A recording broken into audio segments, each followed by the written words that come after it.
Hello, and welcome to the final installment of AvaCast, Neon Genesis JOKAKAKA rebuild of AvaCast.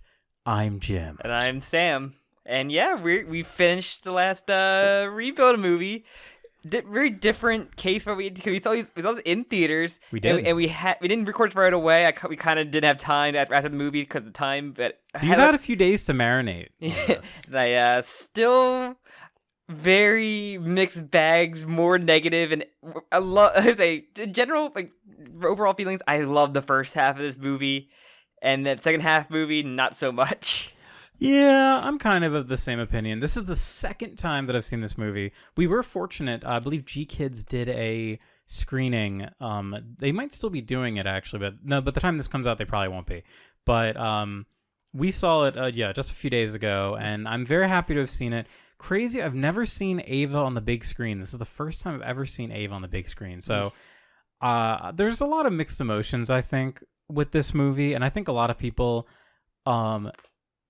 also feel like those mixed emotions, but I've seen a lot of positive reception to this film. There's probably a lot more that I liked in this one compared to last one, but some of the stuff I didn't like, I really did not like, especially some of the character stuff.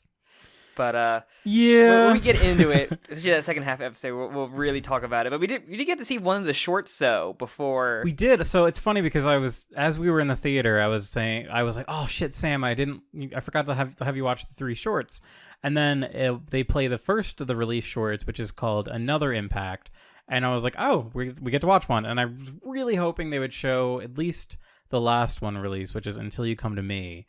Because that's my favorite, and they didn't. They only showed that one, and then they were like, tune in at the end of the fucking 2.5 hour long movie if you want to watch the making of this short.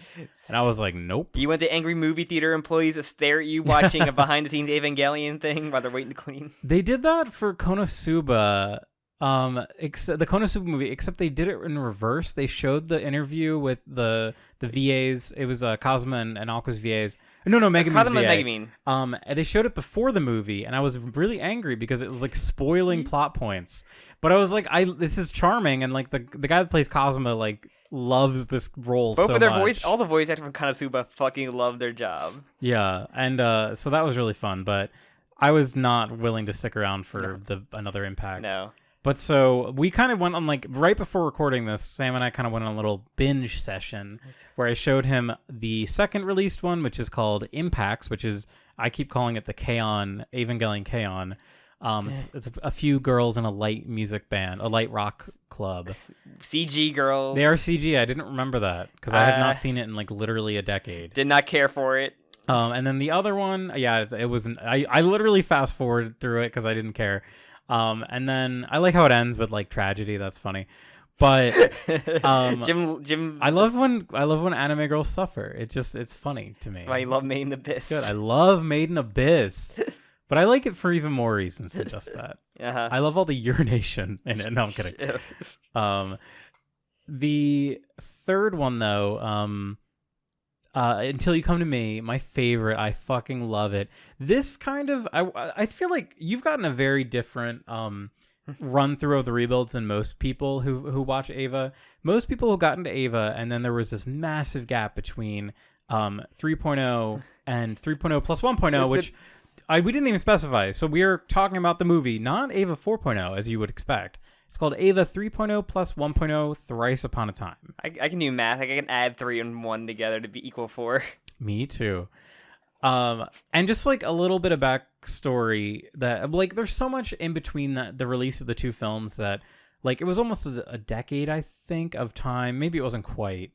It was maybe like 7 or 8 years. So a lot of stuff happened between them. There were so many tales of production woes. They were starving of content as well with a lot of the fans. They probably loved all these shorts that were probably coming up beforehand. Yes. And I like specifically remember when Until You Come to Me came out, it was like, oh shit, like because it technically takes place after the third rebuild. So it's like, oh my god, like what teases are in there? Like there's that scene where it kind of does a quick montage to the music and we see like We actually see a few things that are kind of like related to the movie. The beach, I remember, and I see the like the little pier where Shinji becomes a "Women Want Me, Fish Fear Me" hat fisherman. And then also we see a little scene where Rei and Shinji are kind of like doing like little finger walking to each other, and then Rei's fingers just like disintegrate. Fuck. Very sad.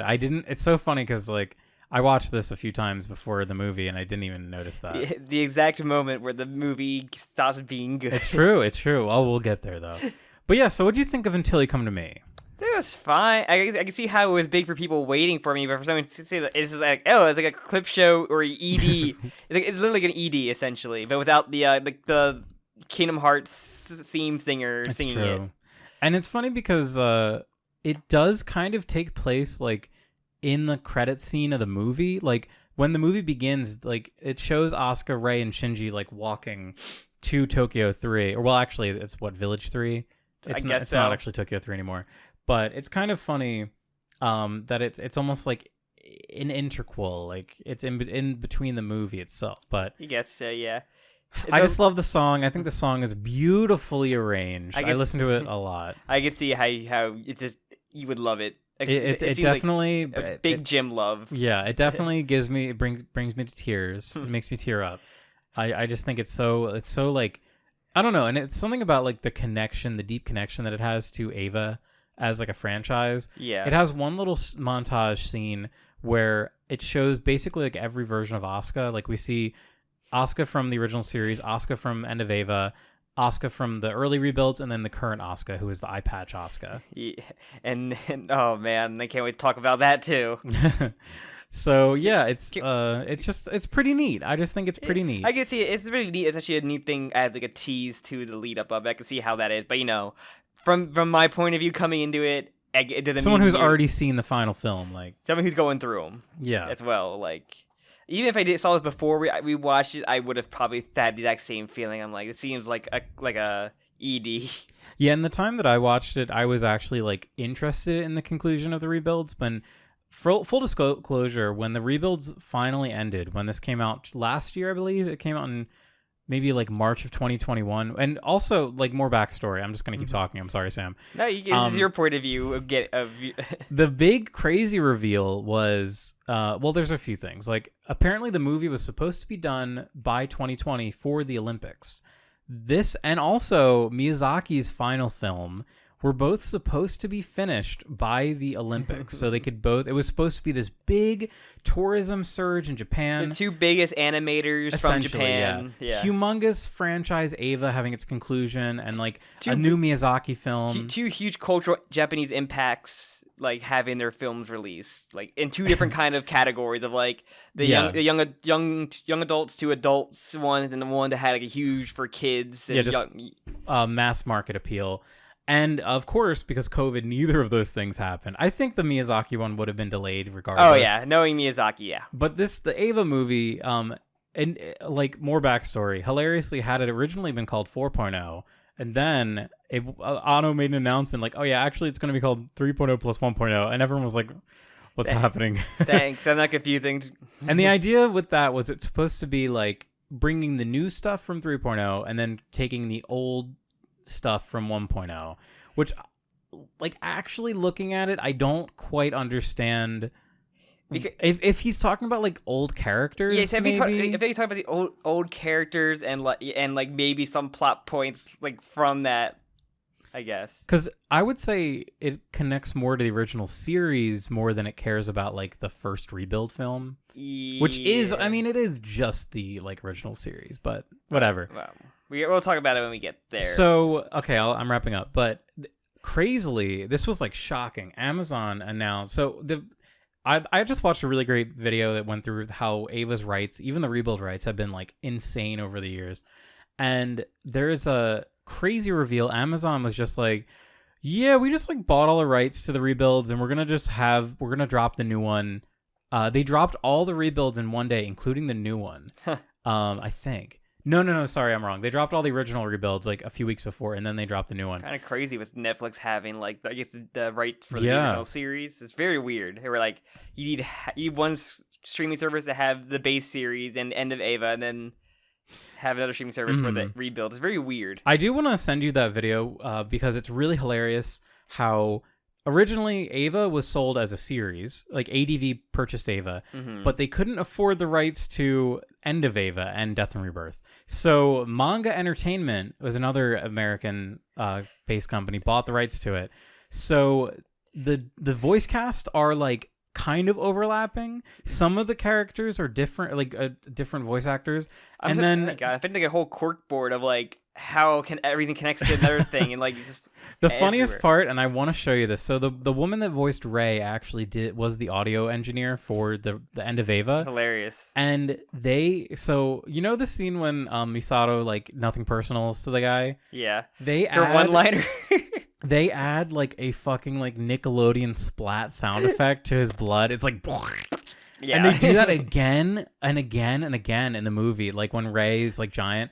It's embarrassing. You sound like a 4Kids edit where they don't. Yes, literally.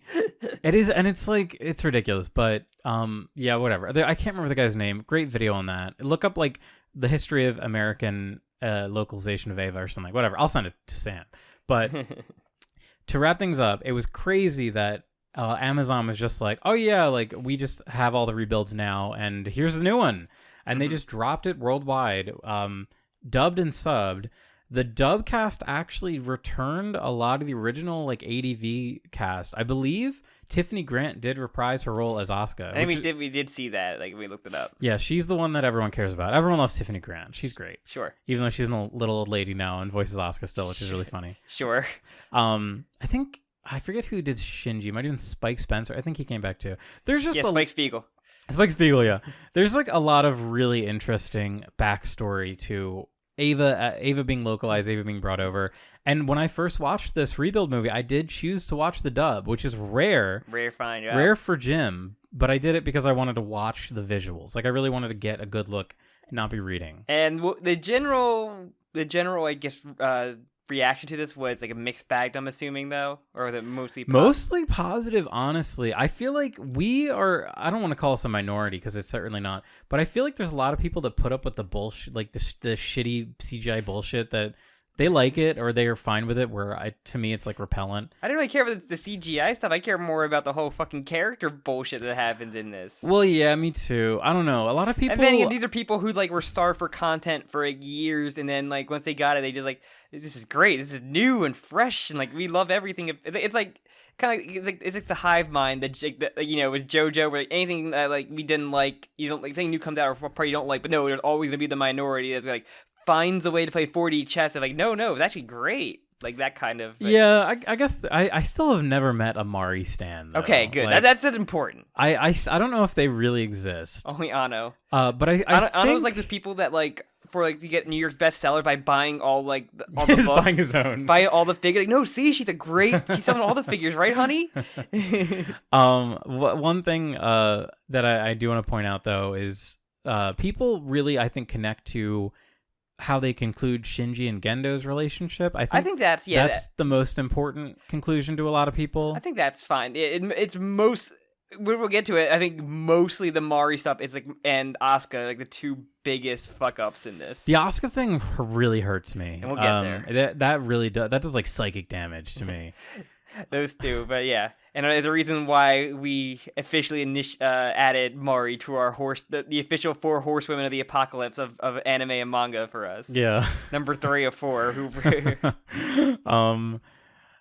But yeah, so we get started with the actual movie then, because talk about the good stuff. Yeah, let's go through. I do have I'll have a summary up because the major first part of the movie, other than like walking, is basically they get found and brought to a village of survivors, essentially. You are skipping over an entire extended fight scene. What? No, that didn't happen. There's nothing to happen there. So there's no character having their own epic intro fight again. No, there was no Mari in Bossing Sejim.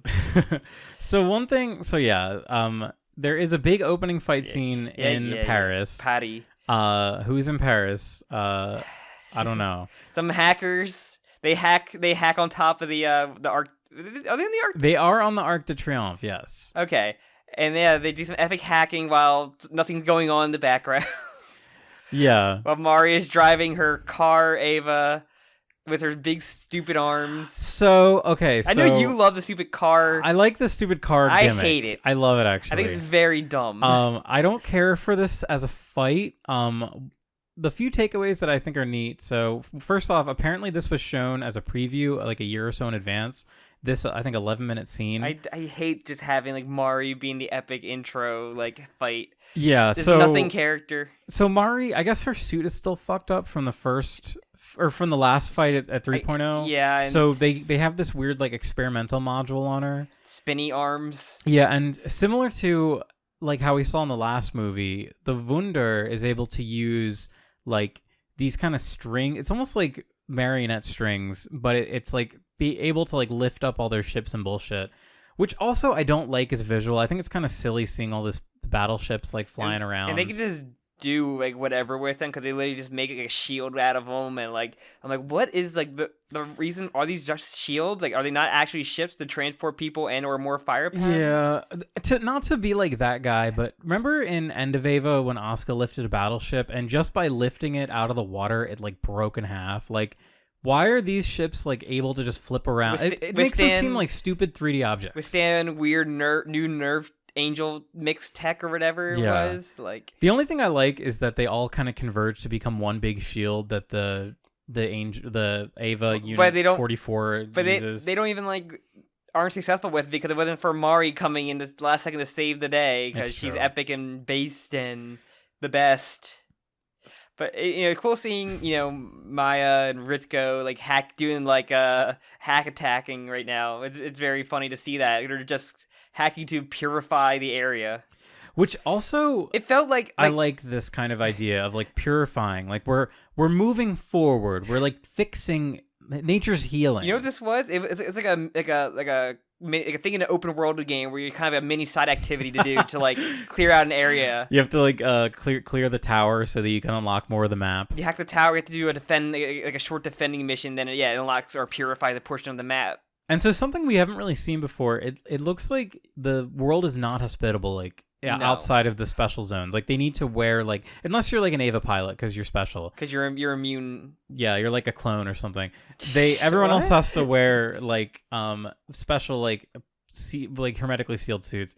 But yeah, so Mari has a big epic fight where she takes the Eiffel Tower and spins it. Okay, so yeah, Nerve has created like these. I want to see if they are given names. So it's kind of a throwback to. The Ramiel fight it's where not important because it literally is not like brought up or like I don't think used again as but it's supposed to be like a cool set piece. Like it's a bunch of Avas that are essentially power generators that are they're just legs with power generators and there's one big one that is a gun. Yeah. And then they do the Ramiel fight thing where all the energy they store up energy and they shoot it all at one point and then the Ava or whatever I think it's called Ava 444. Whatever. Ava Mark 4444C shoots out like basically it's like an angel blast and it's powerful and Thank God those battleships were there. Yeah. And it's I don't know. It's to me I just wonder this whole time like how is Nerve like operating because there's two human beings that work at Nerve and their base is like underwater under ice. Essentially, yeah, I don't understand. Like, I just don't like who is built. I guess they just have like big foundries. Maybe it's like how they got the unit. Unit 13? It was. Yes, Unit 13. Where it just comes out of a fucking vagina and they just like shit them out. Maybe. It just seems weird because it's like, very weird. Part of the whole like interesting thing about the original series is that like Gendo and Futsuki are like they go off the grid. Yeah, they go AWOL. Yeah, they're important to the organization, but like the organization functions on its own. Like they give direction, but like Misato is there, Ritsuko's there. Like there's people that are actually like boots on the ground making Nerve run. But with this, it's like is Nerve just like automated? It just makes it seem like less of a real threat when it's not like a person. It's like I guess you could say the Magi maybe, but it seems like Ritsuko mentions the Magi are on the Wunder. So I don't know. I don't care. And this whole thing made me think, this is the plot of the movie is them going around purifying the Earth. It does seem like that. Well, this is gonna be fun, but it doesn't do that. And yeah, that's kind of like I feel like the movie takes a good half step and then kind of falls down a ditch because they like the next whole the first act of the movie is really about like kind of coming together after a time of turmoil and building a future. And I think that's so beautiful and it's so like important now. It's such a great resonating message now in our current world. Even though I've been like, oh, Shinji, you may have messed up here, but like, look, we can do this. Like, actually, like, fix up the earth. Like, not like you didn't just completely ruin the world. Like, you still have to rebuild and they're not mean to Shinji. Everyone on the Wunder was mean to Shinji, and then he comes to the town, and his friends are treating him just like they always have. Other than Toji's sister. Well, yeah, but she's not in the town. No. But so yeah, and so it was. Can we get to the town? Because I do want to say I just love the way I love that Mari has like big like divorced dad energy when she's like turning the wheel and like backing up. So I don't like this fight, but conceptually I like the idea of like piloting a big mech as if you're driving like a Ford Explorer. Well, unfortunately, Mari has a thing called wrestling called go away heat, where just seeing a person or character makes you want to boo the hell out of him, and you boo him because you want him to get off your screen. You don't boo him because you hate him. And this Mari has go away. I don't like Mari either, but unfortunately, she is the only character that is like able to pilot a mech now. This is literally like, but she is literally the that scene from fucking Batman v Superman, the Flash appear like, Mari, she's the key. She's everything. You get her the key. Oh, one last thing I have to mention about this scene is the whole point of the operation was to get spare Eva parts. Yes. Asuka's Eva is completely destroyed. It's literally like, I want to say like 15% left of it. Yeah, it's basically just like the head, neck, and arm. Yes. So they need to get like stock parts from Euronerve. Which I do love that. That is actually really cool. And I think it looks, her mech looks really neat. And if like them going around the world to get these Eva parts would have been very fun to see, like them rebuild stuff like that. But can we talk about, let's get to the good stuff at least, because I really want to talk about the good stuff. So after presumably a long time of walking, they make it to... Well, they get picked up by a hazmat person. It's probably Kensuke. They did say it's Kensuke. Okay. They say Kensuke's found you out there. That's right. But yeah, we meet Toji.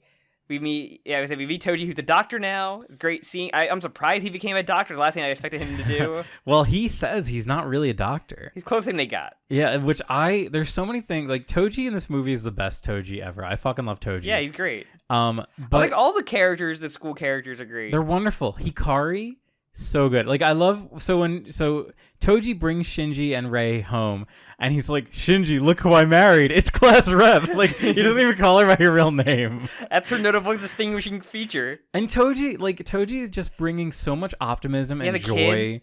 And, yeah. And like it mirrors his arc from the original, where he stops blaming Shinji and like learns into, he puts all the Ava stuff behind him, tries to like befriend Shinji as a guy instead of just an Ava pilot. Yeah, it's about like kind of accepting and moving forward, and that's what he's done. And we get I would like fixate over this line, but there's one line that Toji has with Shinji a little later where he's like, Shinji, right after things happen, like I did some shit that I'm ashamed of, but like I work forward. I'm trying to repay that off, and I'm just like, what the fuck did Toji do? Like, what did he do? Like, did Toji kill a guy? Like it just, I don't know. Like, I love that idea of like how fucked up the world is, but you're still able to like come back together and reform civilization. We don't know exactly the entirety of the origins of this village. Like, you kind of learned that Misato and Sela, and is it Sela? No. What are they called? Ville. They essentially help them build this. They help trade. They help set up the purifiers. And we had to know what happened before that. Did they have to basically become Fallout scavengers essentially? And maybe that's what Toji did in the past or whatever. But so we do meet Toji.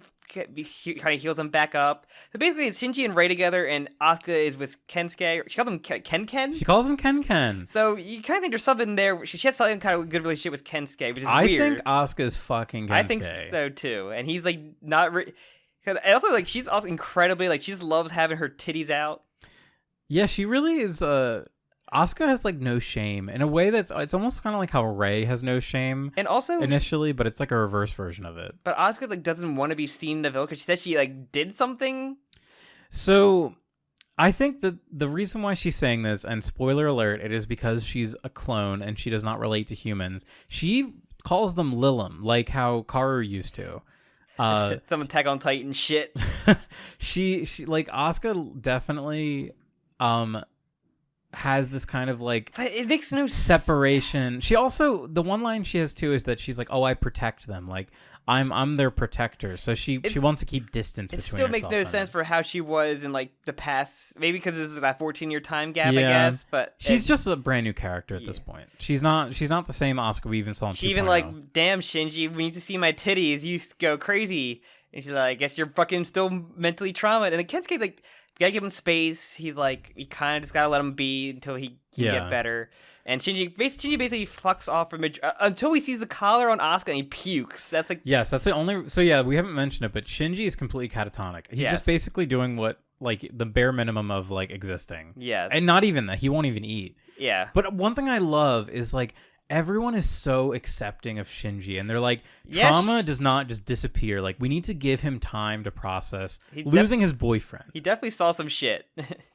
Yeah, not only that, not losing his boyfriend, but like his girlfriend not also just like not being with him. Yeah, it's not the right person. Yeah, it's not his Rei. And also, we get one scene where Toji's father-in-law does actually yell at Shinji, and he's like, "Eat your fucking food, like that's expensive."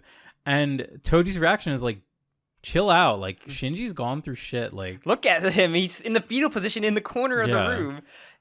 But yeah, and then basically, Shinji's like catatonic for most of it, and we primarily focus on Rei during this, which is my favorite part of the fucking movie. Is Rei it's like wonderful? She's like slowly like learning, the way the village of planting rice, like going to the bathhouse, taking care of children. Like, it's great. Rei has like almost no concept of every word, every even like phrase. Idioms. Like, she doesn't quite understand like, oh, what does good morning mean? Yeah. Oh, what does goodbye mean? And that is like the biggest gut punch. She's like, "Oh, you gave me this. What should I say? Probably thank you." Yeah. She finds like the library and starts reading books, and like because Shinji mentioned them and everything, and it's super like nice and wholesome stuff. I'm like, even though we lost all development from the past Rei, this Rei stuff is very good. And then they fucking did it again. They take it from But she visits Shinji every day and like gives him deliveries essentially. Tries every day slowly try to give him back his music player, his Walkman. And it's just like really just nice. She gets her school uniform again, which is very funny. It is really funny they do that. But you get teased that like shit's not going right with her.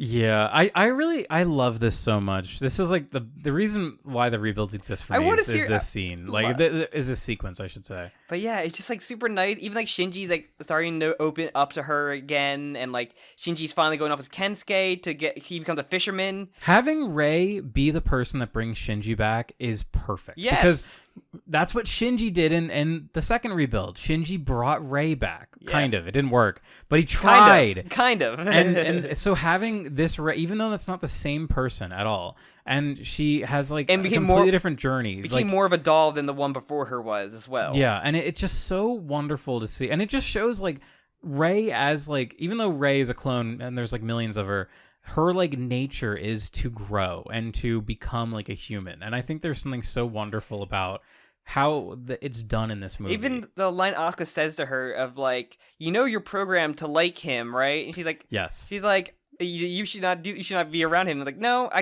don't mind because I like this. I like being. Yeah, she says it makes me happy. Yeah, she's I'm happy doing this, so I will continue to do it, which is wonderful. Like that is not something that Rei would normally say. No. But no, all this stuff is great, and I love to see it. Like, Shinji becomes a fisherman. Like, women want him, fish fear him.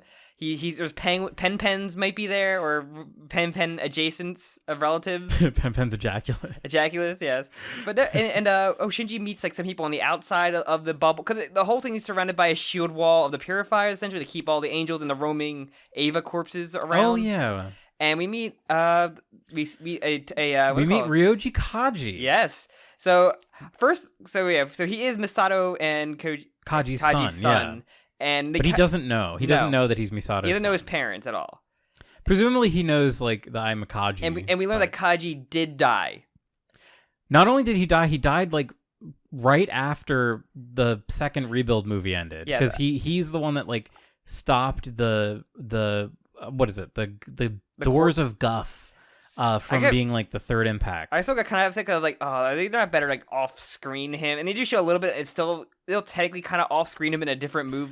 Yeah, but I guess we'll get there when we talk more about the actual flashback. But yeah, I just really love the Shinji kind of coming back out of his trauma, like everybody being there for him. And this is like unironically the most like developed Shinji, or the most or what is it? What do I want to say? Like well-rounded. Yes. He's like he becomes like friendly with everyone. He's like joins Kensuke on like his little trips because Kensuke's like a handyman now. Handyman scavenger essentially. Yeah, and I like how Kensuke's like, yeah, I don't need to do farming because I'm the handyman. Yeah, you can avoid farming if you're a handyman, which is very funny. But yeah, and it's just like it's super nice, and like they also said like we are setting up a trade thing with the Wunder, and like you don't have to go back. Yeah, like Asuka's gonna go back, but like you can stay here. You and Rei can just like stay here and just live a normal life. Like you don't have to do it anymore.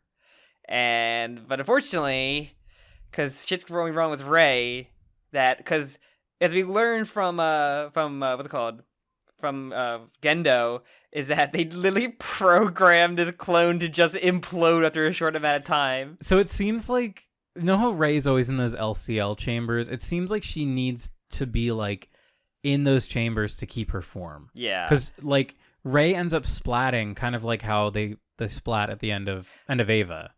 Where she like explodes in LCL, which that scene is just so heartbreaking. It really too. is, because like they have this thing where Rey picked up the Walkman and was like following Shinji this whole time, and then finally gives it back to him, and it's like this thing they share. And then she like puts it down and steps back. She's like, Shinji, you were great. I'm so happy that I got to live here and work and sweat with everyone. And then she fucking dies. And for me, like the movie enjoyment meter just drops like negative. You liked Rey. Well, she ain't appearing again for a very, very long time. Yeah, and I feel like, I mean, it is tragic, and it's supposed to be tragic because it's Eva. But I think they really like fucking did it. Like they cashed the check that they wrote in 2.0 when they made this new Rey. Like they did it. They did it. Gosh darn it! I'm just like I want one of these Reys to keep their character development. God damn it! I want to see them. She can't though because she's a flawed clone. Fucking fun. Imperfect Rey. I would love to see like this Rey with him, but no, they're not Ava suits, I guess. But, we didn't talk about it. But one thing I love is that Rey doesn't want to go by Rey. She wants to go by a different name. I literally thought Shinji was going to name her Yui. That would have been actually super sweet. But no, he ends up just saying like, nope, you're just Rey actually, which kind of does suck. But she's like, yeah, I guess I am. Because I don't know, it's still probably like my favorite part of the entire movie. It felt like a different movie. It felt like a different series. It's like this is the shit I would love to see because like I said, one of my complaints on the original series was like we don't see much of the world. Other, we see the city, a very empty city, but like seeing like this little village of like survivors hanging out and like, but in some characters it's really small. There's only like a few thousand. I think there might only be 1,000 people there too. Seeing like this weird like village life you can have in this world is very like interesting and yeah, and it's so hopeful. It's like even with the world being like literally like red hell earth, like there's still like people living and like loving and having children. And it's so touching and emotional. And then the movie wants to become a big fucking fight for like the next 50 minutes. Shinji's like, yeah, I'll get back on the ship, and I'll like bet, and just like smacks him in the head, and then put him that part's really funny in the bomb shelter. I think she literally like tases him. It's not even a taser. It's like a projectile taser. Where just like that's what tasers are. But no, it's like an actual blunt object came out and like literally hit him in the fucking head. We didn't say so. Yeah, Asuka also force feeds Shinji in like one of the most like visceral scenes. It's very weird. I really like that animation. And Asuka loves her Game Boy Advance. They do the shot again. They did it in I think 2.0 where Asuka like you see like her fucking pussy like an asshole. Yeah, and they do it again. Like I said, 2 was very horny. Third one kind of stepped down the horniness a little bit, and then this one kicked it right back up with the level of sex and horniness. Yeah. There's another scene too where when Rey watches class rep nurse her child, Rey is like she like feels her own boobs and she's like, it's funny because Hikari's just like, oh, you're too young for that. And like I thought the village thing was gonna lead to the original Asuka would have been pissed with the Ava curse because her growing up is so important to her. Yeah. And I'm like, and she doesn't go through any of that really in this one. Like, No, different character. Yeah. This is a different character. Like Kensuke gets into weird like I'm fucking a teenager kind of shit, but she's actually a 1,000-year-old vampire. Kensuke being a secret pedophile would be really fucking funny. No, it's not a creepy guy. She's fucking 1,000 years old. Guys, she's 28. I swear. I swear. She's an adult. She said she's an adult. She grows up faster than Shinji did. I think she said she's like, I grew up Shinji. It's like a lot of things she says a lot. Yeah, we actually, kind of jumping ahead. So, okay, one thing I really like too is like Shinji goes literally from like watching Rei explode right to like the nerve base not nerve, it's Seele base. Wunder. Yeah, he goes to the Wunder. And his eyes are all red because he was just crying. But even though he just went through that trauma, he's like, determined, like, I need to see this through. I need to make my fucking father pay for doing this to me again. And what's it called? Like Toji's sister slaps him for like, I told you to get in the fucking robot, and you get into the fucking robot. Yeah. But one moment did she get a letter from Toji, and like Toji had a picture of like his new child, and she cried. She cried. I love that. There's so many little like details that are wonderful in this movie. Wonderful. And then it becomes a fucking bad chase scene for 40 minutes. Oh my god. So yeah, he basically gets put into a timeout chamber. It's really funny. But the second he gets on the boat, everyone's just like, I don't want you here. Misato said yes for some reason. And they put him in the most hilarious restraint ever. Like they pin him down and put him to like a humongous titanium slab. And then Mari says, "Oh my god, Asuka, you're back. I'm gonna come all over you." Yeah, Mari is all over Asuka. She's like, I still don't understand like her character. She's like a love interest for like every character. Kind of. She's also the strongest Ava user. Best. Remember when she pilots Ava Unit 2? So she was able to resonate with that and then managed to activate beast mode and actually contain beast mode. Actually, I did look this up, and there's a reason why she can. They switched the core out of Unit 2. That's why. When? Who? She did remember that? when they... she did that? Somehow she did. How does she do that? I don't know. What does she know? When they lowered Unit 2 into like the big chamber, that's when I guess they did it, but it's fucking dumb. It's bullshit, but I don't believe you. It's fucking stupid. So, yeah, also one detail about Mari that is confounding is that she loves to read, and she seems to have read, like, every book ever. Oh, and she wants to. Hey. And so they have, like, these little tiny fucking cells that they live in now, and hers is just full of books. They all have collars on, too. Yeah, they have the DSS Jokers. Also, they don't put one on Shinji. No, because they're like, oh, no, he can't possibly he's not going to get out, he's not going to pilot a robot, so why not? Yeah. It was just, like, very fun. Like, you know who liked to read before her? Rei was getting into reading. Forget about Rei. Mari loves to read. Mari now. reeds even harder than Rei. Rei's reading children's books. Mari's reading adult fiction. Young novel. She's reading Twilight. But no, yeah, I just, go away heat, as we say. Boo. I think every time Jim glanced over to me when I was like seeing Mario on screen, I was actively pissed. Sam was making so many noises, like every time Mari would do something, you just couldn't even like contain yourself. It was so funny. I was just enjoying it because I was like, whatever, this is what it is. But basically they're like, oh, we gotta fight, we gotta do a big fight. I can't remember. Okay, so we're gonna go to Nerve. We gotta get to the Nerve hideout. Not a trap at all, of course. It can't be a trap. I can't remember when they do this, but there's a scene where Mario and Asuka are getting into their Avas and they decide to go to Shinji, so I guess this is before like the whole like chase scene in the sky that sucks, but there's so many things we've skipped over that I'm just remembering. I think there's some Misato talk. Yeah. So, okay, before we do that, yeah. So Misato, we actually are introduced to Misato and Ritsuko. Oh, and yeah. They're in these, like, seed depositories. Yeah, or repositories. It's basically the arc of, like, stuff that, like, I think they mentioned there's animals in there, too. So that doesn't make sense. They're in cryo. What do they have, like fertilized eggs, like cheetah eggs, like lion, like marmot? They're just fucking fetuses cryoed.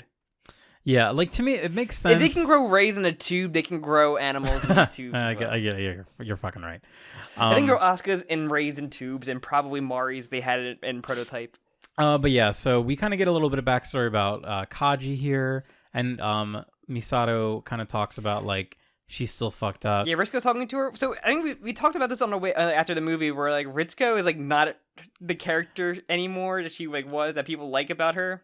Ritsuko is completely a different She's character. just the side character, number 2, like what Gendo has for his number 2 is Ritsuko is to Misato, like of just being the yes man for them. Yeah, and it's kind of weird because like Ritsuko's appeal in the original series to me is that she's like kind of working against Misato, or she's working with the shadow government against Misato, or without Misato knowing. It's like despite her being ranked below Misato, she knows more and connected to Gendo more than she is. That's because she's fucking him. I guess. Well, she wants to fuck him. That's a big thing of why Misato wants to go against Nerve, what we got in the original series. But in the rebuild, you don't get that. No, you have none of that build up for Misato or Risco. It makes like the impact of like how it was with Misato and what's called Kaji, like it didn't impact more because you don't experience that in the movie. And I was like, I think one of the mindsets I had, I'm like, imagine watching this without watching the original series. Like, how are you supposed to feel with a lot of you just shouldn't. How about the last movie? Like, a lot of the impact, even though there's some nice moments in there, but it only felt nice because of the original series. But if you just watch the rebuilds, good luck. You get jack shit feelings towards that. That's why, to me, this final rebuild movie feels like it's a sequel to the original series and like rebuild 2 and 3. But you like, can't do that. I know. It's more of like a spiritual like sequel. That's not how you should make a movie or like a reboot. Like, I agree. Like, you gotta focus on one or the other. Like, the whole idea of just making Misato Gendo, it just really doesn't sit right with me. It's like it does. Like, I understand why, but it doesn't feel like Misato. Like, I know they're trying to bring a parallel to Shinji and his dad have beef. Misato and her dad had beef. And what if Misato became her dad? I mean, Shinji could become his dad. Like if this, I don't like Misato going down that path. Like, if this is a continuation after End of Eva, and this would happen, it would hit more. Because I know we can attach it. Because everything that he went to in the original series, it's canon. Yeah. So I feel that that's fucked, because that's like his big sister, like mother figure character that he had in this. And, his drunk aunt. His wacky drunk aunt, yeah. And yeah, and this one, a lot of things, like, now we know she's like abandoned her child, like a lot of horrible, like, done a lot of not great things. But she, and it's supposed to be like, we're supposed to think. Do we see the flashback there too? I think it might have been here, because one of the things that they talk about is like during like the revolt that Nerve had when when Ville was made, was that a lot of people died, and to remember them, they wear these armbands, like they tie like a blue armband on. Yeah, I found nothing for that. I was like, is this really like an imposter thing that's gonna happen, where like they have to, yeah. What is that from? Attack on Titan. Yeah. They do that in Attack on Titan, where it's like different people have different armbands based on like whose side they're on. But no, it's more of like a remembrance thing, and for me, it's like, okay, well, Misato's wearing it for Kaji. Also, that's kind of like a. It's also a thing in One Piece, because there's an arc in One Piece where they have to deal with a character that can disguise himself as other people, so they draw the X's on their hand, they have it on their bandages, so if they have an ass, they can just show it. That's funny. But yeah, it's very interesting. But yeah, if we get the flashback of him just going to his ship and sacrificing himself, I was like, sure, this happened. I guess you got to off screen. This is just the way to do it. And I felt nothing because they just did it in a flashback in the 2 movies after. Like, yeah, it impacts less when it doesn't happen in the movie. Like, if it happened in the scene like 2.0 or some shit, or like. Or a 3, maybe it'd hit more, but oh well. Yeah, it just doesn't. It doesn't really quite do it. Yeah, I get this. I guess this leads up to the because there's some Gendo shit happening as well, where they're just plotting evilly. Everything's going according to plan. Yeah. So basically, what is happening is the Black Moon, which is the thing that like. Go ahead, Jim. Explain to this thing what's going on, please. The Black Moon, which I guess is where Nerve was. That's where Nerve was inside. Is moving into position. It's like under that big pyramid of inverted pyramid. The underwater inverse pyramid. Everyone's trying to get to that pyramid. And it's gonna take a goddamn CGI ship battle that looks terrible, is boring, and is just happening. You want to see these wacky side pilot characters. Like, imagine you took Joker from Mass Effect and just multiplied him like 6 times with like different gimmicks. Yeah, I don't like this. They actually use some old like Japanese sci-fi OST. It's from like some movie from the 70s. It sounds really dated and it's like intentional. It's probably from like a space it's spaceship show. And it's like Yamato, whatever that one. Yeah, I think it's a live action one, but not sure. I don't really care about this. No, it happens. It's not very interesting. Like, there's 2 other Wunder ships that they finished building, I guess, that we just learning about now. There's actually 3. 3. That's the big reveal. I think there's 3 total. Okay. So it's really funny because like through this time, they're called like Salvation, and they're all German names. Yeah. They're called like Salvation, like prayer, and whatever. But so the whole time, Ritsuko's like, oh, they finished the Erlösung. They did it. They made that ship. And then the other one's like, oh my God, they made the Gebiet as well. And it's like, okay, Ritsuko, if you know that there are 3 ships that are going to be made, you should have mentioned the fucking 3rd one before it's like the whole like reveal is that it like sneaks up on them and like destroys the Wunder. And they'll get their ass beat. Yeah. But yeah, the plan, basically the plan is like they're going to like basically get to the HQ and kill the body of Unit 13. Yeah, with the spears in it. Yeah, which is basically like Gendo's key to doing instrumentality, but more so. Like, we're doing a different kind of instrumentality, folks. Now there's 2 spears. There's the Lance of Longinus and the Spear of Sagittarius. No, sure. The Spear of Cassius, I believe. Something like that. So yeah, and we have another really long, kind of dumb fight scene where Asuka and Mari jump out of the Wunder and they like fall for a really long time and just fight a bunch of. They're called like Ava Infinity, the Ava Infinity series. Sure.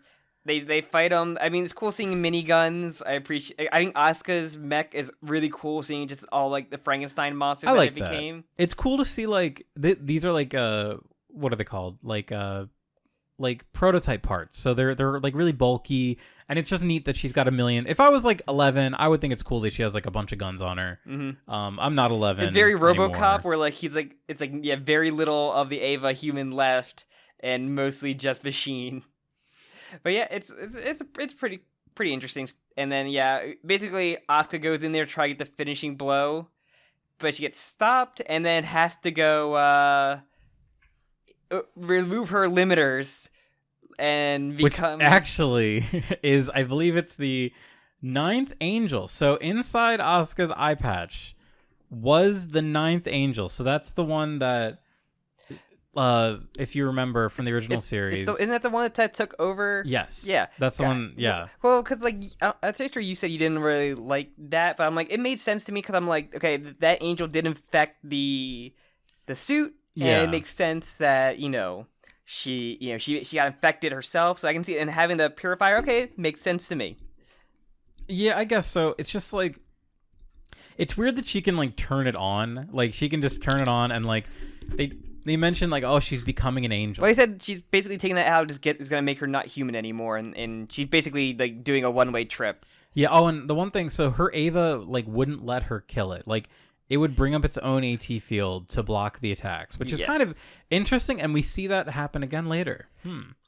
But some her weird, like, her Ava kind of has a body, and, like, the rainbow body. Her hair becomes, like, the end of Kill la Kill, with, like, the rainbow hair. It's a really cool scene, and I really love, like, what happens in the cockpit, like, the other Asuka that shows up. So, this is the big reveal to Asuka's character that was not even hinted at in the rebuilds, is Asuka is similar to Rei, a clone. So, similar to they refer to the Ayanami series, there is now a Shikinami series, which is what Asuka is. So terrible. No longer is Asuka an individual character with a specific backstory. She is a mass-produced clone girl who is seemingly like the successful clone. Also programmed to like Shinji. Yeah, and instead of sugar, spice, and everything nice, she's like she's literally just spice because she says tsundere and German, a little bit of German in there. It really. I feel like this, So Some Wiener looking Schnitzel's at got poured in Rey, there. looking at Rey, even though we know she's a clone and she's predetermined to do certain things, she still carves her own identity out. And This Asuka does also do that. And the thing about Rey, like she's also like designed to look like Yui. Yeah. Whereas I don't understand what is Asuka. Where is her like origin point? Like what is the original Asuka? Why is this character important? Like like Yui is an extremely important character. Are we supposed to assume that the original Asuka is her mom? What? Is it like a Rey situation where they cloned Asuka's mom? All this Asuka backstory is nothing because like you just see her being jealous of Shinji as a child in that one flashback, and like Yeah, it's an angle to take, but like it's not. It doesn't really. None of this really works for me. No, if anything, it's kind baffling. It kind of poisons the character. Yeah. It like Asuka, Everybody can't be clones, man. Clones pining for Shinji, and the one that's why we had to do Mari because Mari's not a clone and she's just a cougar. Well, Mari, we'll talk about what Mari is, or maybe we don't even know. But Asuka being like, I don't know. There's something really compelling to me about Asuka being like a normal kid. Like she was a normal kid that had the same bullshit that Shinji had thrown to her, but she developed a whole different set of trauma. And it experiences it in different ways. And, like, Asuka is a fantastic character in the original series. I think Asuka's wonderful. Not as, like, a person. Like, she's terrible. No, yeah. But she's a wonderfully illustrated character. And in this, I just don't, like... I mean, it's interesting that Asuka has, like, become a different person as an adult. Like, she even apologizes to Shinji, kind of. She's like, hey... Like, she still hates Shinji. Like, gut hates him. But she admits, like, you know, I had a thing for you then. Like, I like legitimately was like crushing on you. Yeah. You virgin. You fucking bitch. Loser. Pussy ass motherfucker. Smacks his little dick. What dick? There's nothing there, says Asuka. But yeah, it's so fucking confusing. I'm like, like Gendo making Rey clones to look like his wife makes sense. Gendo making a clone of a girl that looks nothing like anybody. I don't understand.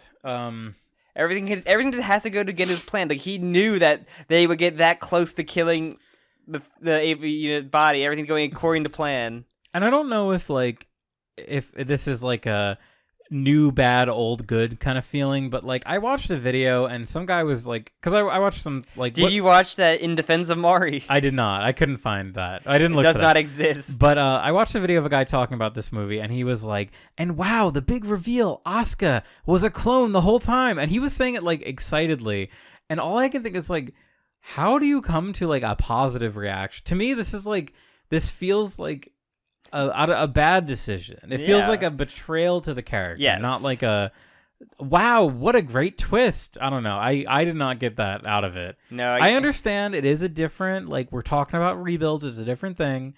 But to me, I feel like if you're gonna take parts of it, you can't like. I don't know. I feel like a sense of betrayal to the character. The fact that everybody can just be a clone now, it's like a shitty like twist now for any character existing in this series. Yeah, and so I don't like it, but I do like the scene where she goes over the edge. Like Asuka goes too hard with the angel, and it doesn't work, unfortunately. And the original Asuka like shows up, and she like doesn't let her die. She like takes her. Like remember her like choker comes off. So there's something like really creepy to me about this, and I like that creepiness. Like Asuka's like spirited away almost. It's really cool. And that's not the first pilot to be like poofed out of their cockpit. Yeah, so. it has a similar vibe to the end of Eva thing, where everyone just kind of gets like yoinked. Even before... Shinji gets yoinked out of his in the original series as well. Yeah. So it's creepy. I like how they don't really hang too much on it, but then we know what happens later. Like Shinji goes into the deep. Shinji goes to the heavy side layer and he saves her. Okay, a couple things happen. I'm not exactly sure the order, but I think Misato and Ritsuko meet Gendo because they killed the other one, the second, because he just explodes in the goo because he is exposed too much. Remember on the ship? Yeah, so that's what happens after. So basically, like their plan fails. And Gendo just appears on top of the ship. Which is hilarious. I love that he's just there, and they're just like, "Oh shit!" Misato is like, "Gendo, what the fuck?" And then Ritsuko immediately shoots him in the fucking face. He picks up his brains, puts it back a little bit, and they say, "I love that. I have become transcendent. Look at my fucking weird trigger shit on my face. So kind of in a parallel to how so the gift that Kaji gave him in the original series was Adam. In this, it's the key of Nebuchadnezzar, which apparently makes you not a human anymore. So strangely, he has like angel powers. Like he's able to like do angel blast, like that classic like noise and like explosion, and he can fly, and he also can't die, and his eyes don't exist anymore. He's like, I'm gonna get into Unit 13 so I can have a mech battle in a little bit. Later. So yeah, they start third impact. The doors of Guff open, or fourth. I guess it's fourth impact. So and they basically Shinji's like, you got no choice. I'll pilot Unit 1. Put the choker on me. And Misato's like, sure. And then that's where we had probably one of the funniest moments to me is so fucking the one purple haired girl is like, no, he calls it impact that killed my family and points a gun. I'm like, who the fuck are you to be the one to have this moment? And then Toji's sister with the gun also comes in. I'm like, oh, she's gonna stop. I'm like, no, she also points the gun at Shinji. And I'm like laughing my ass off because it's like the funniest scene of just Shinji having these two bitches just fucking pointing guns like holding him hostage because they don't want him to pilot the mech, and it's just hysterical. Misato just takes a bullet and stops them all. It's so funny. I think I said this when we were talking, but I can't remember a time I've ever watched a movie where there's been a standoff where like two people are. It's like not a standoff. It's that Mexican standoff where like a triple threat, like all pointing guns at each other in a triangle. It's just like a 2-on-1 like. It's very funny, and then she shoots the gun like on the ground, so she stops the one girl. Like I'm just like, who the fuck is this purple hair girl? Think you're an important side character to have like this moment? I don't even want to talk about her. I hate that character. Yeah, but Misato takes a bullet though, and they basically all agree that Shinji's gonna be it. But it's a really nice moment with Shinji and Misato. I think it's probably one of the best parts. Probably the best part of the second half of this movie. It is. I also like how there's like no tension at all with Misato's wound. Like. It's fine. Like they just do medical on her really quick. Toji's a nurse, and she patched her right up. But yeah, like there's a really touching scene where like Misato also we don't see it yet, but like Misato does pull her hair down later, so it feels like she's returning to herself. But yeah, it's a nice scene where like it feels like these characters have both matured. And something I want to bring up, which is kind of interesting, is apparently in the original version of maybe the dub and sub of the third movie, the way that they wrote Misato's lines and the voice actress made it sound like she hated Shinji more than she actually is supposed to. I mean, it got off in the last movie how much she didn't like Shinji. Yeah, and she also disappeared for like 90% of that movie after the intro. It's supposed to be more like she just doesn't want to talk to him at the moment, because like in this movie she really does open up and they hug, and it's a very touching scene. The hug is very good, and I love that, but like I said, it didn't matter. It's these small moments of like emotion that really shine through, and like the scenes that just last 15 minutes of Asuka falling out of a mech and just exploding everyone that I just don't care about. Yeah, but I said that part is still very good. Like it means a lot though, just to see like them finally make peace. But Sam, we have a problem. So Gendo is gone. Gendo has a mech now. Yeah, Gendo's gone into I believe it's called the minus space or the anti-universe. But how is Shinji gonna get there? He goes through a portal to get into his own Eva. How does he get to the portal though? He just does. Mari. Yes, Mari. So thankfully, she's the key. Mari did survive the attack that killed Asuka. Also, she ate a bunch of the Eva Infinities to regrow her arm, so that Shinji could... she grafted her arm. Yeah, so that Shinji could, like, come inside her... I mean, her cockpit. You get to the cockpit, and then I was like, oh, because I know the core is... The core of the Wunder is Unit 1. Yeah. Well, I think Gendo took that. I think Gendo... In Unit 13, he has, like, the core of it. But he goes from Mari's mech, goes through a fucking portal... The anti-universe. To get into his own mech, because he can do that, and that's the thing, it's just teleporting, to get into his, and then we see long-haired Rei was just sitting in there chilling. She's waiting for him. I was literally expecting to be like a Gurren Lagann of like Simone and Nui just like in the cockpit together, just having a fucking emotional moment of them fucking doing an epic finishing move on the boss. Getting my adrenaline up, but no, she fucks off as well. Well, I really do like that Rei shows up here. Rei, the first thing she says is like, "Oh, damn, I wanted to make it so you didn't have to pilot the Eva anymore," which is touching. Yeah, I like that. But still, like, and then she like disappears. She does disappear for a little bit. I'm like, damn, I would love them both having in the cockpit like this. But and damn, that's another figure right there for them to sell. And but yeah, then Shinji kind of has the standoff with his dad. So this scene is pretty funny. They fight. Well, okay, so there's a lot of discussion about like what the world is now. Like, where are they? They're in the anti-universe. But they said that it looks like this because you cannot comprehend what it actually looks like. Yeah, like it's the world is being like recreated around them to like be familiar scenes. But it's like a movie set, and like the CG looks like shit in this fight. It does look pretty bad. But I like the idea that they're like perfectly matched because they each have a spear now. They're using one of the spears, and they are perfectly evenly matched because they just every setting change. Like, they go from like Misato's apartment. I really like that part actually, and then they bust through the wall and it's like a movie set. Yeah, that part's pretty cool.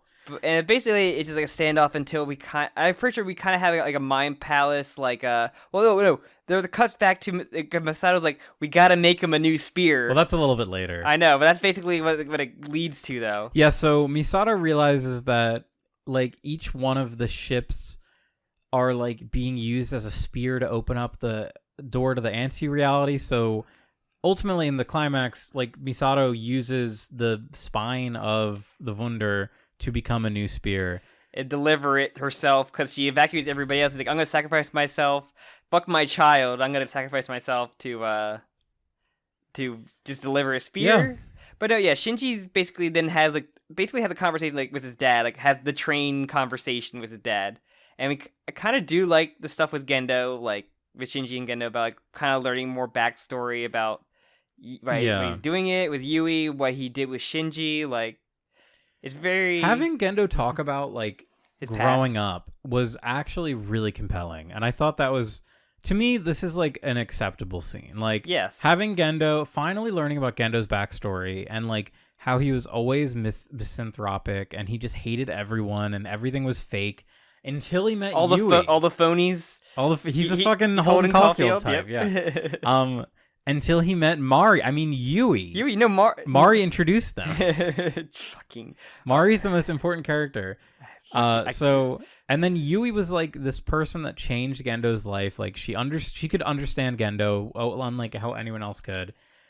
And then when he lost Yui, he felt like he could never. He lost the only purpose in his life, the only thing that gave him meaning in life. He could never make a connection like that again. So he wanted to literally like end reality so that he could bring her back. yeah. Which is pretty interesting. But luckily he gets shamed off of the train and never seen again.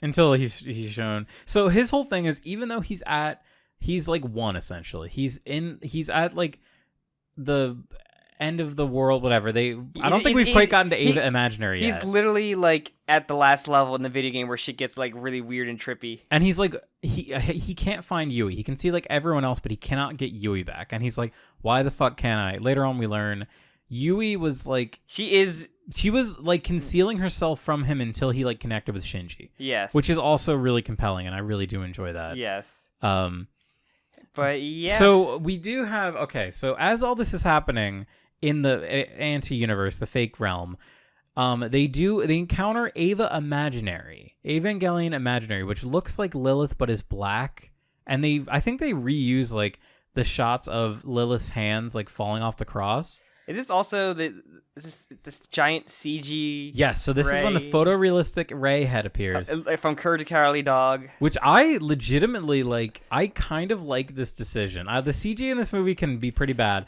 but I like the decision of Ray, this like creepy photorealistic, because the whole point of this is that we are like it's not real. Like, it's not reality. Like, we've tapped into like an impossible to comprehend like fictional universe is essentially how they describe it.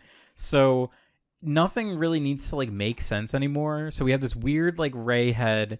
It's just chaos. And the part when this Ray like does instrumentality and turns all the wandering, they're called the Wanderers, the headless Avas. She turns them into like headless Ray mannequins, and it also looks really dumb, but like I kind of like it. I don't know. It's kind of interesting that like reality doesn't exist anymore. I think it was kind of dumb. It is dumb. It looks bad. It just does look bad. It looks very bad. But like it's like no one else could get away with this. Like only Anno could get away with this. Sure. And people like praise Eat it up. It just I don't know. It's just fucking weird basically Gendo is defeated. And yeah, he actually hugs Shinji. So he admits. So I'm just reading this. Go ahead. Gendo admits to Shinji that he believed that abandoning Shinji was a punishment for his actions, much in the same way that Shinji attempts to avoid responsibility. So he was kind of like refusing to allow himself to connect to Shinji, and then so all the characters keep changing in age, which is really cool too. And he hugs like baby Shinji, like the moment that he abandoned Shinji. Yeah. And it's legitimately touching. And then it's like that shot of when he's walking away and he sees Shinji crying, but it made it so he comes back and hugs him. Yeah, and one thing I like is that Shinji doesn't really forgive him. Like, that's not the important part. The important part is like that Gendo needs to get over this first. Like, and we don't necessarily want Shinji to forgive him. Like, no. I think it's just cool that we see it happen.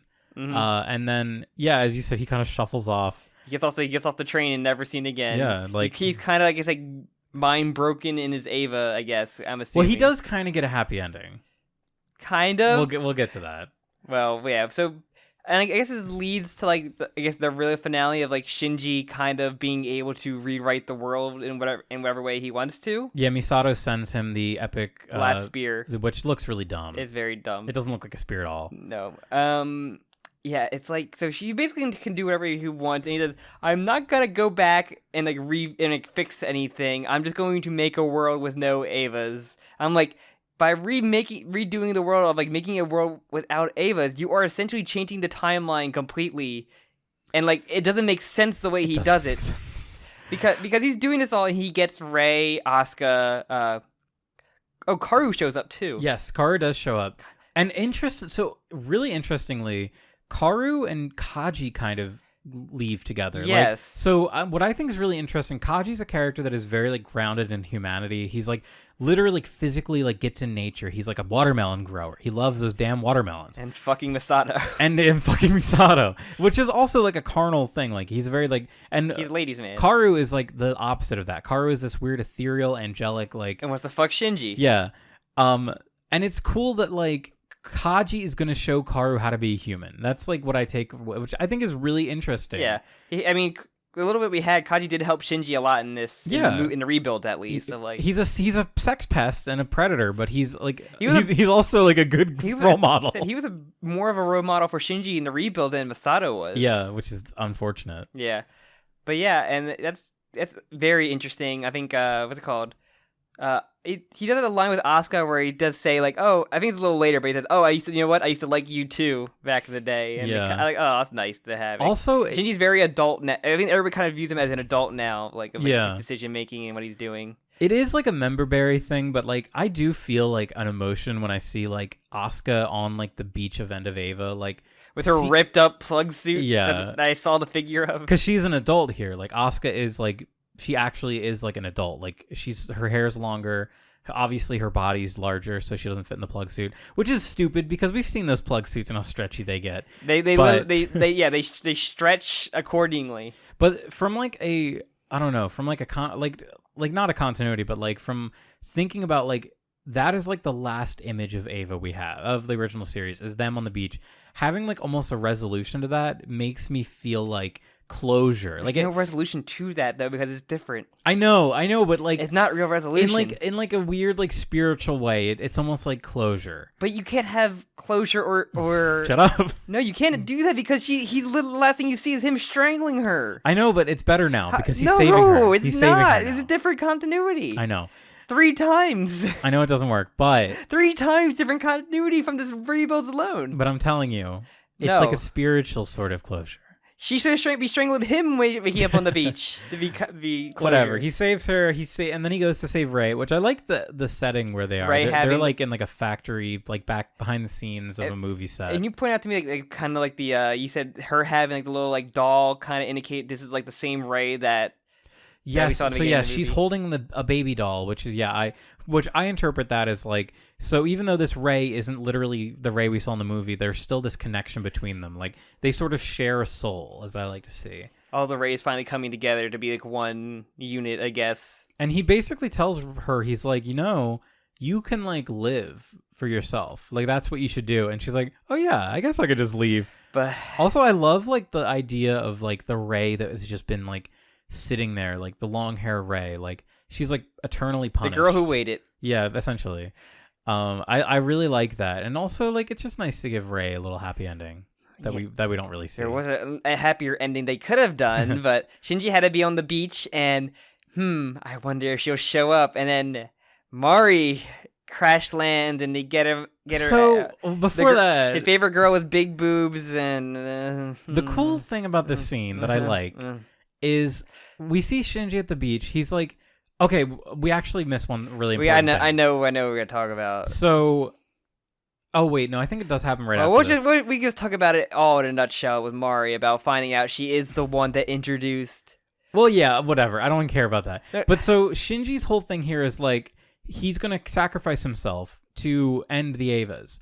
But what actually happens, like as he's about to kill himself with the spear, his mom pushes him and takes it. Yeah. And she and Gendo, so Gendo is there as well. Like Gendo joins her in death, which is like touching. And I do love when... And then it shows every Eva get destroyed. Every Eva and Angel. We see a lot, majority of the Angels. And it's supposed to be, like we're removing all of, like Shinji has removed all the Evas from reality. I did like that a lot. And then, we see Shinji like sitting at this beach alone, like kind of with no direction. And then it becomes less and less animated. Like first it goes to like the what are they called? Genkas?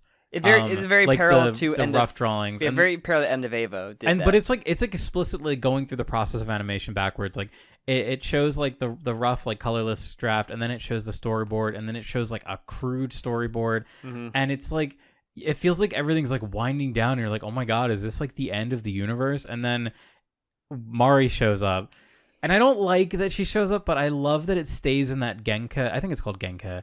Like the just rough penciled version with no colors. I love that it stays in that for like a minute until I think she jumps in the water and then the color comes back. And I don't like Mari, but I like the emotion of this scene. Like fact that like she's bringing like color and light back into Shinji's world. It's really magical of a moment. You know who would have been better for that role though? Any other character. Any other character. Rei especially. It would have been really wonderful if it was Rei. It should have been Rei. Hashtag it should have been Rei. I think it also should have been Rei. It should have been the Rei that popped in the beginning of the movie. But it's a really like that scene is wonderful. And then we see her Ava explode. Or we see like the three maybe the three prominent Reis that we've seen like all put their hand out and he looks up just the one kind of symbolized. But it's like, the 3-year-old version. A Rei 1 to 3, the one that strangled and then the one that exploded and then the one that's there. Yeah, the one that fell apart. Would have been really nice. And like you don't gotta do the thing of like, okay, maybe her hair's not blue, or her hair is like different now, so she doesn't have to look like Yui and she's like her own person now. Yeah. But like still it would have been like really nice. It should have been her, because there's no romance with Shinji and Mari. It's creepy when you think about it, because as we learn, she's the one that introduced Gendo to Yui. And I guess she was the first experimental pilot because she had to get the curse of the Eva to not age anymore. That's kind of my fan theory, is that she's like an early Eva experiment. So this weird bisexual lady who's like cougar, because she also hits on like teenagers who are still teenagers mentally. She feels like she'd be like the subject of like a like old 50s PSA, like the dangerous ageless bisexual. And like when the universe actually like starts with the reboot, I'm like, she shouldn't be the same age as Shinji, because if the world fixes itself, she should be the same age as Yui. She should be his godmother or something. If she introduced like that makes sense if she was like Shinji's godmother or his weird grandma. Drunk aunt. But no, she's like Shinji's canon love interest, and like you see Rei and like what's it called? Karu there together. I think we see Asuka as well. You don't see Asuka nearly as much because like I think you see her for like a second. Rei and Karu are easy to pick out in a crowd. But I'm just like, I don't feel satisfied. Like there was no real connection. She like crash land and just like talk about her boobs around Shinji, and I'm like, this is not deserving. But Sam, she said she would follow him. Why? Because she likes him. Why? Because he smells good. She barely interacted with him. She just crashes into Shinji.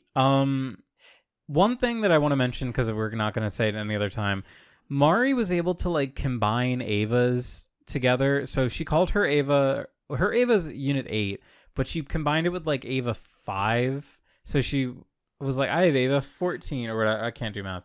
But at the end, when all the Avas go away, we see the Avas like split. Her Ava splits up and then gets destroyed. I think it's funny that she gets like the plus, like the movie's called 3.0 plus 1.0. She gets like the titular version of that by combining Avas. Mari, the joke character from the first movie, and it just in the second movie, she's not in the first one. She's in the after credits, but no, but it just doesn't make sense. I don't understand this character. But the final scene, I'm like, Shinji has, I think he should have been A, right? Hell, Shinji had way more of a connection with Toji's sister than Mari. He did. Like, there's so many more characters, and like also just like rebooting everything, and then not showing like any other characters that we kind of can't connect it to. Like, what's the point of all of Misato's crew escaping? Well, I think that they just live in their own reality. Still, you still flash them and everything, but like, I just assume that they still just exist. Poor Misato didn't have to fuck. I guess Misato dies. Yeah, we didn't talk about it. Misato's fucking dead. Yeah, good job. Kaji's here alive now, but Risco's fine. No, Kaji's alive. Well, no, Kaji is in like the anti-universe with them. With Karu. But Karu's also in this Karu reality. Also died. But Karu's in this reality too, Jim. Because it's a different like universe. Like it's an off split. It's an Fuck the offshoot. multiverse. So okay, you are getting too hung up on the valid reasons to hate this. Think about not thinking about this. I can't because Mari is literally at the end of the Turn your movie. brain off. Feel the emotions. I This did. ending scene is bad because Mari's there, but the idea of like Shinji as an adult, he's like a human. He's like he's fine now. There's like he's not fine because he's dating Mari. Well, they'll break up soon enough. She has like crazy. It will end violently. She would probably murder him in his sleep or like poison him with like cyanide or something, arsenic. But like I find the ending to be like really touching. Like the way that Shinji is like an adult now and he's like heading on a new adventure with Mari in like a safe real world. That's not a happy ending though to me.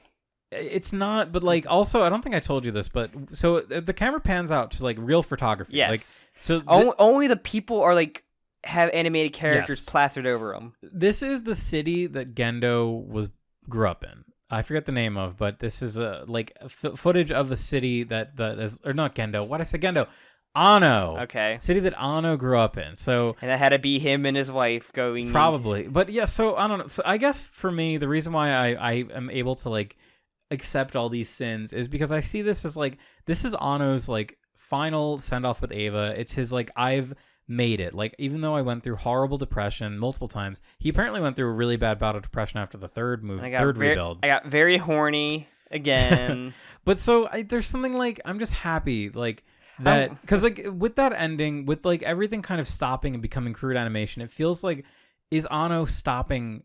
Is he leaving animation? Like is Ano like not quitting, but and then having that like ending where he's moving on, it just with his wife. It makes I don't know. It like thinking about the creator, it makes me happy. I don't care about the characters. Thinking about Ano, yes, but like when you have to do it through your characters and you do it like poorly through those characters, like I don't feel deserve like in the characters for the characters. I don't think it's deserved, but you know for Ano, yeah, it's great and I can totally see it, but like it doesn't add up to with the like Mari and Shinji and all the other side characters. Like when you become attached to these characters, like I said, I want to feel more resolution with all these characters other than maybe a quick flash of them standing around a train station. I want to see these characters seeing a quick glimpse of them being normal or peaceful, or Shinji like hanging out with them all now in this as like normal people instead of just like having to do it as like pilot. I want that good feeling. Well, I think that's kind of the point. I think the point is that like so the scene takes place at a train station, which is a place of transition. Mm-hmm. So we are having all these characters. They let's say they've all arrived here, whatever. So they're at this new place of transition, and then Shinji and Mari leave. Like I think the point isn't that we're supposed to get like actual closure. I think it's supposed to be that like there isn't really closure in the world. Like things just move on. Like you have to work through things and then sometimes you get out on the other side and it's nice. And like I don't know. To me, that feels like a fine ending for the rebuild movies. Yeah. I know it's not satisfying in like a typical narrative way, but Ava isn't like a typical narrative series. I know, yeah, but it's just like all. I mean, I'm not trying to make you don't have to like this. I know, I already don't. I'm coming. It's like I don't know why I'm like fucking steel matting this so hard. Like I said, if it wasn't Mari, I think I probably would have been way more satisfied because there's plenty of other characters deserving to give Shinji that ending. Yeah, I think for me, like when I reach this scene at the end, like I just don't have the hate in my heart for Mari. I just feel like happiness toward everyone else, and like Ano in particular.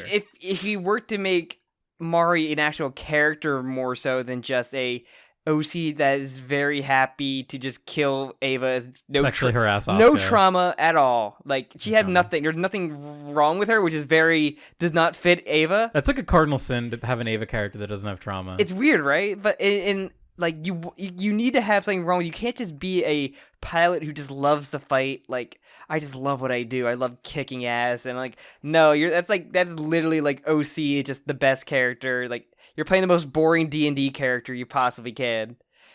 Yeah, I don't like Mari, but the ending's fine. It's Spy Kids, but the guy comes in there and he actually doesn't die right away. He actually is just the best guy and helps them win the game. It's just I don't know. I understand. I feel the same way. Like I said, if it was Rey, my opinion for the finale wouldn't have been so much more. But imagine all the Asuka fans that would just kill themselves that night, knowing that their canonical ship of Shinji and Asuka didn't win. Did they not see that like Asuka and Kensuke was like actually more so a thing? Yeah.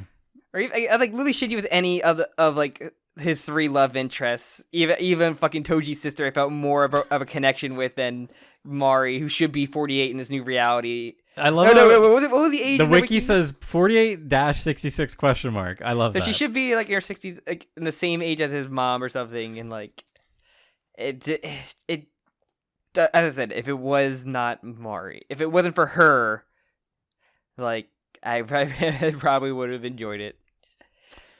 All right, but yeah, ultimately, I guess we should do like a kind of a final thoughts on everything. On everything? First, this movie. So, like, just we talked about it. It had me going in the first half, and then I got hit disappointment. Yeah, I kind of agree. I really don't like the action scenes. I told this to you after we saw it. If the whole movie had been no action scenes, just like the village scene or the village sequence, I would have been immensely satisfied. It would have been like a 10 out of 10 movie for me. And you're saying like, but what about the Asuka fans? I'm like, the Asuka fans shouldn't be thinking of anything like that when they should be pissed off about the whole clone thing. Like they should be. And like fucking having a weird character. I'm not sure character assassination of Asuka is the word. I would say it's kind of like that, yeah. Because it's just a weird thing that's just a huge negative. Like I wish like having 2 movies with with the flash forward, I guess, or like the time skip. Maybe there should have been like one more movie in there that maybe established Misato stuff. Like have it, because I think funny I said, you say that. I think I said to you where like the Misato stuff felt like a what's it called, like its own series, like a TV series that should have been something. I know you've mentioned that. I know what you're gonna say about that the one guy wants to do that prequel, but it felt like there should be like a Misato story in between these movies of like a series, not an actual movie. I agree. Because we're missing out on a lot of the character. Like I shouldn't feel anything for any of these characters. Like Risco, I don't feel anything for, and despite her being like a legacy character. Even Misato hasn't. All we know is that she's angry, and you don't find that at all until like this movie, where you kind of get dumped on you. Yeah, and like I agree with you. I just agree. Like Misato having like a big like sacrifice moment at the end of this movie doesn't really pay off. It doesn't hit hard. If it was like if it was after the original movie, like in End of Ava or something, like her sacrifice in End of Ava hits hard like crazy, like compared to like her sacrifice in this one, compared to those. Yeah, like it just doesn't really. You can't really hold a candle. And the thing I was being most disappointed about, and like the rebuilds in general, like I love the Rey stuff, and then they do it in 2 movies where they just don't do it. It gets cut off. And you don't get more of it, which is the one thing you want. Or it gets like the character gets like disappeared or killed off. Like, yeah. I want more of that good shit. I feel the same way. Like, I don't know. Anything about you? I mean, on your rewatches, do you get anything? I really enjoyed watching it. Any new perspective changes, I guess, through this. I think some of the scenes were more impactful the first time, like seeing the weird, creepy Ray head, seeing like the scene where Shinji was fighting his dad in like a bad CG. That was more impactful to me the first time I watched it. This time I was like, okay. I think I said it looked like a fucking fight from Ruby. Yeah, early like a season 1 Ruby, That's where it's like kind of weird, clunky like look to That's it. mean though, because Monty does a way better animation with that. Yeah. But but yeah, I don't know. I guess I really like. I liked the Gendo stuff a lot the second time. The Ray stuff hit so hard the second time, even though I knew it was coming. If I just had a movie of that, I would have been. It would have been incredible. Like, and having the ending of the movie, end of the movie be her like dying would have been crazy. Like, it would have been like, even if it was a little longer, remove the fucking stupid battleship scene. I hated it. The battleships, like, I felt like they were in that underwater thing way like very long. You can have it more of like. The prep, I guess, for the mission could just be a lot more character interaction, like on the ship, to get more of a feeling with the crew members, I guess, or at least build up the purple hair girl more, maybe, so you actually have the impact of the Mexican standoff that you have. Yeah. Other than that, like, I mean, this is a fine movie. Better than the last one, I think, personally. Yeah, I agree. I think to me it's probably the best rebuild. Just because the notes it hits for me hit the hardest. I just like it as kind of like an ending to Evangelion. Like, it's not End of Eva. That's something different. This is like really kind of like Anno closing the book on Eva. I have no desire to see any more Evangelion content. At least that ever. I agree with that. At least, like, I definitely don't want to see. This is such a definitive ending. We don't need more Eva. Anno just stick with doing redo versions of your childhood favorites growing up, of like Ultraman and Kamen Rider and Godzilla. I'm very excited to watch Shin Ultraman. Yes, and I'm super excited to see what he does with Shin Kamen Rider too. I want to see what he does with like I guess like tokusatsu like genre of just like suit actors, like especially with Ultraman, but like that's more because in the kaiju. But this is gonna be more of like the low scale one. So I'm excited to see what he does with that. But yeah, I am not desired to see any more of Eva. Unless they make a live action Hollywood movie, then I will be the first one in line. Oh God. There's like hilarious Timothée Chalamet as Shinji. They were producing. So there's the video I mentioned earlier where the guy talked about the rights to Eva. He goes deep into like right after the Lord of the Rings movies were made. The people that like make them, like do the practical effects, they're called Weta Workshop. They wanted to do the Eva movie. They literally like approached ADV and were like, we want to make an Evangelion movie, because the whole thing with Weta Workshop is they made like insane infrastructure to make the Lord of the Rings movies, and they didn't have a project coming up, so a lot of people are going to lose their jobs unless they did it. So they were like gearing up to make an Eva movie, and Peter Jackson would have been involved in some way. Of course it didn't work, or it didn't happen, because Peter Jackson did King Kong and that Weta Workshop did that. And then afterward they ended up doing the Halo movie. The first Halo movie, which nothing happened. I thought that was supposed to be Steven Spielberg was supposed to do that one. Yeah, it was just like development hell, but thankfully, because like there's I don't know if they ever had any cast leaks for it, but they had like a lot of like scripts, and they actually had like tons of concept art done. You can actually look up like the Asuka, Rei, and like Shinji Misato concept art. They were going to rename all the characters though to be American. True 4-Kid style. Asuka's name is like Rose something. It's really like embarrassing. Ray's name is Ray, but it's Ray. Oh my God. Everybody loves Ray. Yeah, it's really funny. I would love to see an Eva live action movie, because I know it would be horrible. And it would just be very funny to me. The same way that the Aelita movie. The Aelita movie hurt, actually. Don't set off the Aelita army, Jim. They will fucking The Aelita movie hurt me because I adore that manga so much, and the movie really only wanted to adapt the OVAs, which I don't think are very good. Interesting. And it also just kind of looked bad.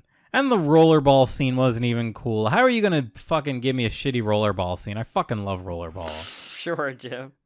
Aelita to you is also like you are with Dune, where I just like turn my brain off for like half the fucking things you tell me about. I fucking love Aelita so much. I love when there's like a trans Aelita.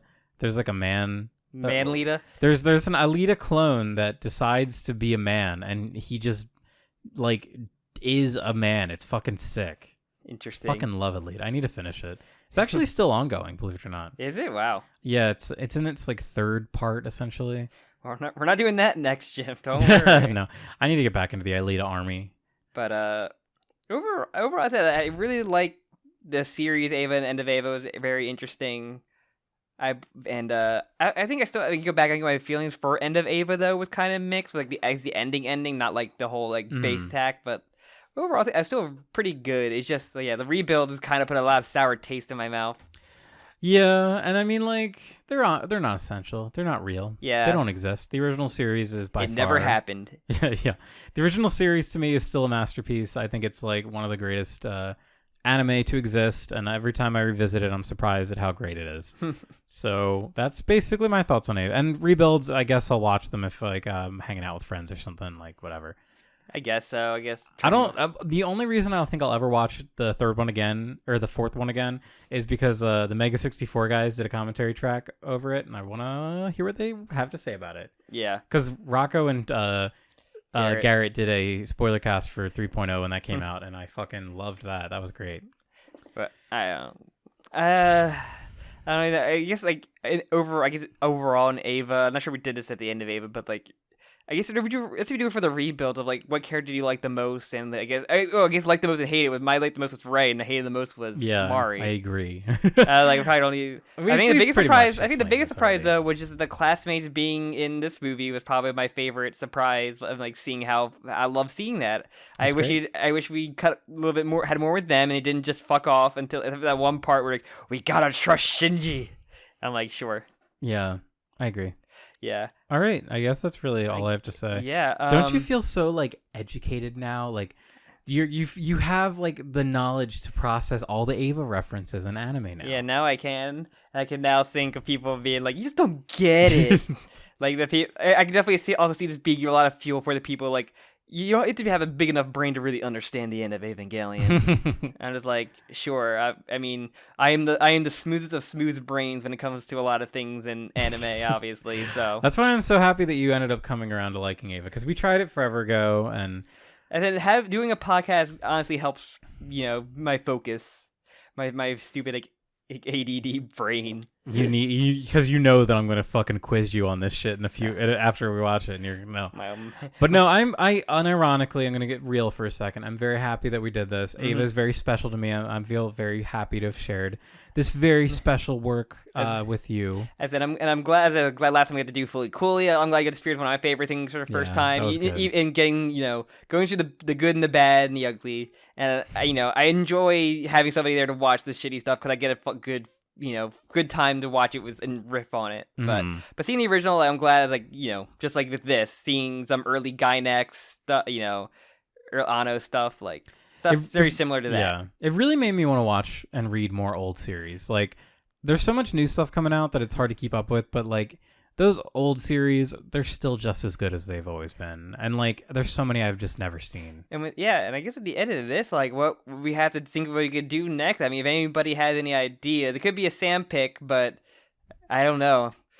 Like, a piece of me, like, I'm trying to think what's some cool thing we could do, like, there's not stuff popularity-wise, but I would love to do some other series, but some of those shonen series are too long. Like, maybe we could do Gantz. Maybe we can do Hellsing. Gantz. Like, Gantz is so fucking long. I know. I want to do Hellsing Ultimate. I think it'd be really fun, but that's more of a Halloween thing. But still, how long is that? Hellsing Ultimate is not. It's like not super long. It's only like a probably 20-something episodes. Most likely, that's the thing I would do. I'd be interested to give Hellsing a try. I know it's an acclaimed series, and I feel like when I watched Code Geass recently, I kind of like. I mean, you can do Code Geass as your choice. Well, I don't want to rewatch that so soon, but it made me kind of reevaluate a lot of like the 2000s anime that I kind of overlooked. And you probably judge some German in there.